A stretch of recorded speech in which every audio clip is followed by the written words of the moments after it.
And joining us now on the line from New York, New York, Adam Segal. He is Senior Fellow of China Studies at the Council on Foreign Relations. Adam, how are you tonight? I'm good. How are you? Just great, thank you. China, as we know, has an ultra-modern naval vessels in the Gulf of Aden on anti-piracy missions. I want to know how significant a development you think that is. Well, it's significant. And the question is it a worrying significant or a kind of something we're expecting from the Chinese? And I'm willing to look at it as actually something that the U.S. has been asking from China, which is to become a more responsible player and to help out on issues like global piracy. There is, of course, the opposite inference, and you don't think there's any reason to go there? Well, I think there is. I think the U.S. Navy in particular looks at Chinese naval capabilities, which are dramatically improving, especially in the area of submarines, and is worried, is deeply worried, especially about if the United States has to one day defend Taiwan. But I think given all of the other concerns that China has, in particular economic growth and domestic stability, the way that it's acted in the region towards its neighbors about border disputes, for right now at least, I think the most rational explanation of it is that, yes, the Chinese are kind of pushing out farther, but this is part of what happens when you become first a regional power and eventually a global power. Well, let's pay a little lip service to the opposite interpretation, which is they've got all this new hardware and they want to show off. Is that possible? I think that's clearly part of it. They want to send a signal that they are a rising power. I think that's a signal not only to the United States and to the rest of the world, but also to their own people. I think the Chinese people know that military spending has gone up over the last 15 to 17 years. And they're going to want to see that all that spending means something, and part of that will be increased respect in the world. Let me follow up on that angle of the Chinese people, because on the one hand, yes, they want to show the people where the money's gone. Is there another interpretation as well, which is we are still pretty bloody powerful as a government, and even though we're letting you demonstrate more against us, don't mess with us? Well, I think that the Chinese are, at this point, don't want to be sending a lot of messages to their own people with the military, because the memories of Tiananmen, although have faded for many people, the idea that the military would be used against the people is, I think, probably pretty scary to the Chinese leadership. In fact, ever since Tiananmen, ever since 1989, what they've done is create what's called the People's Armed Police and train the People's Armed Police in anti-riots. They've outfitted them with riot shields and tear gas and rubber bullets and things so they can break up protests peacefully, or at least more peacefully than actually using the military against the protests. So I think the message is really, who has made you economically strong? Who has made other countries stand up and pay attention to China? It's us. It's the Communist Party, and we don't really want to be questioning that. In which case, let me ask you the sort of broader philosophical question, and that is, does the West think it knows what China's naval aspirations are? No, I don't think we do, and I think that's the main problem with the Chinese, and it's one of the big problems across many issue areas, is that we don't really know what China's intentions are. One of the great problems with the Chinese system is transparency, and so when you don't know another country's intentions, all you can do is look at their capabilities, and as you've noted, they're going up, right? They're spending a lot of money on military modernization. They are developing more capable weapons, and so for anyone on the outside, when you look at the capabilities, then you often have to assume worst case scenario, and so then you have to plan for that. So it creates this situation where we can't be sure of China's intentions, and so we have to prepare for that. Well, let's talk about whether, in fact, we're seeing a change of policy happening right under our eyes these days. In the early 1990s, China's policy was essentially, quote, keep a low profile, never take the lead, both in foreign and national security issues. Why do you suppose that's changing now? Because it sure looks like it's changing. Well, I think it is and it isn't. I think there's a great deal of pressure on China to become, in the phrase that the U.S. government has used, as a responsible stakeholder, that they need to stand up and take some responsibility for the international system as it exists today, because China over the last 30 years has really benefited from it, right? They've benefited from free trade, they've benefited from free investment, and so as that system looks pretty wobbly right now, we are asking China to stand up. The issue is that I don't really think the Chinese want to be seen as a global leader right now. I think they want to be seen as responsible, But that is not the same thing as being a leader. And so you can see at the end of last year when many people were thinking, well, the Chinese would play a bigger role in the IMF or play a bigger role in financial restructuring, that the Chinese basically said, well, the way for us to help the world is to take care of our own economic development. If we grow, then the rest of the world will be better off. And so they kind of focused internally. On the military front, I think they're clearly sending a message. And that message, as we said, is that they're a rising economic power and they want to have a military power commensurate with that. But I suspect that they are going to not want to send a power that they're interested in challenging anyone right now. Well, let me just get a better sense from you about what you mean by a military power that is commensurate with their place in the world right now. Obviously, the United States is the #1 military power in the world today. Where's China? Well, I think they're clearly a regional power. That is that they are the strongest, or maybe the second strongest military in the Pacific.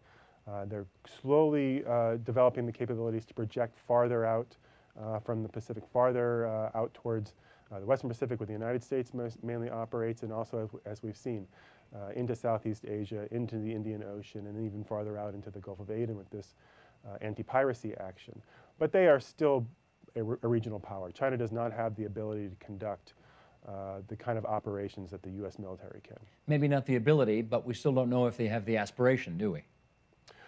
We don't, and we've seen some hints of what future aspirations might be like. Not only this anti-piracy action, but at the end of last year, a major general was quoted as saying that, of course, we'll develop an aircraft carrier, or maybe 2 aircraft carriers, because that's what great powers have. So clearly, as I said before, we don't know what Chinese intentions are, and we're going to have to watch to see what they develop and what they do with those capabilities. Sure. Let me go through a bit of a checklist with you, because of course, when you're talking about foreign affairs in China, there usually seem to be brush fires that need putting out from time to time.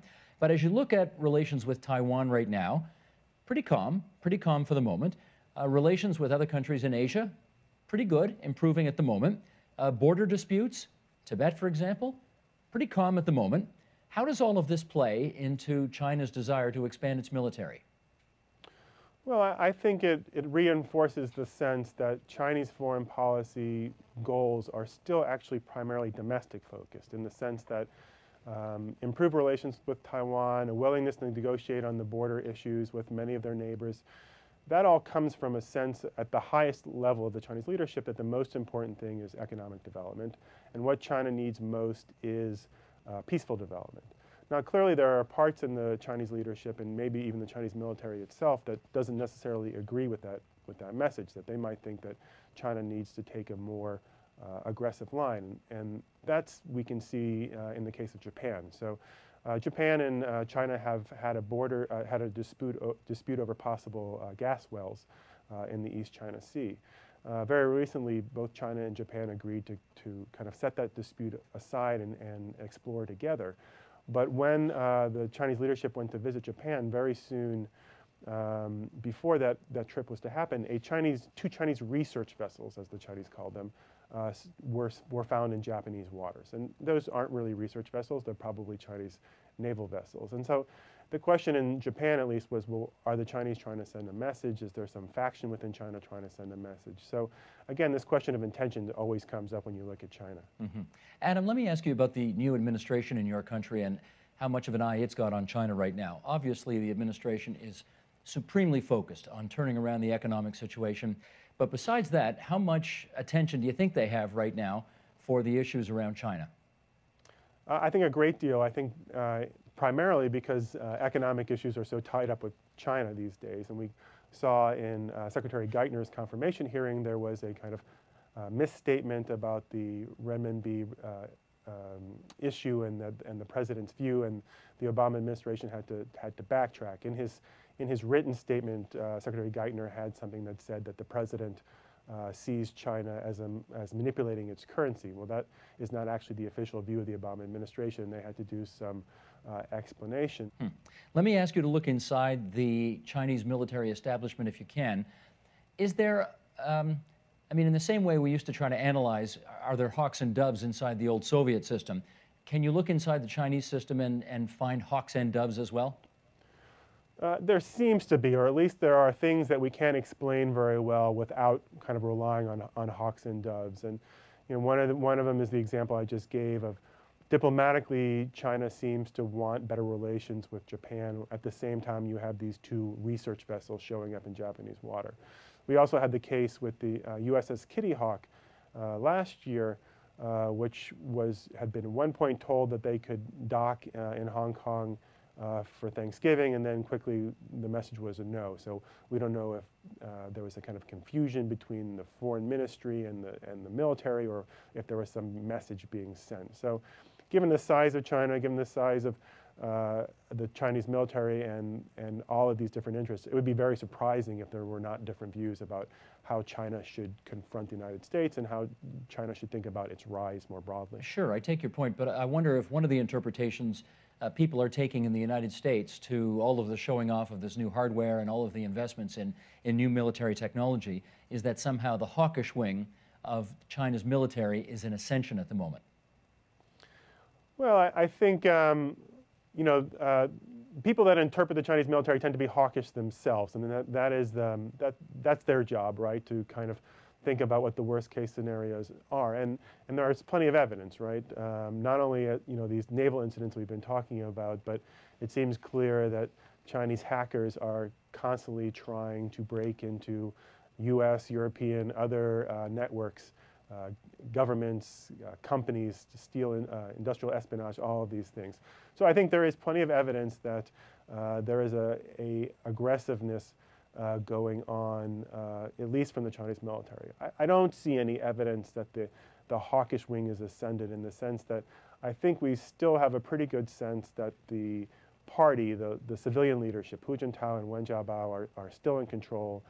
They still set the overall tone of the relationship, and still control the military. And so when you look at the overall relationship in particular, I think you see a China that is flexing its muscles but still wants to get along by going along. Gotcha. Adam, let me ask you one last thing. There's no question that Americans seem very proud of their military. You just have to go to a football game or look at a public opinion survey, and it's pretty obvious. I wonder whether you have any sense as to whether or not the Chinese people take a similar pride in the military of their country. I think that's developing. I think there are a number of websites and blogs in China now that are dedicated specifically to Chinese military issues. They're kept up by kind of aficionados or fans of the Chinese military. I think you look at the reaction to the space program, which on one hand is civilian, but is also in the Chinese context very tied up with military power. And I think a Chinese aircraft carrier would be pretty well received by the Chinese people as a kind of sign that China had arrived as a great power. Gotcha. Adam, good of you to join us on the line from New York. Thanks so much. My pleasure. Thanks for having me. Adam Segal from the Council on Foreign Relations.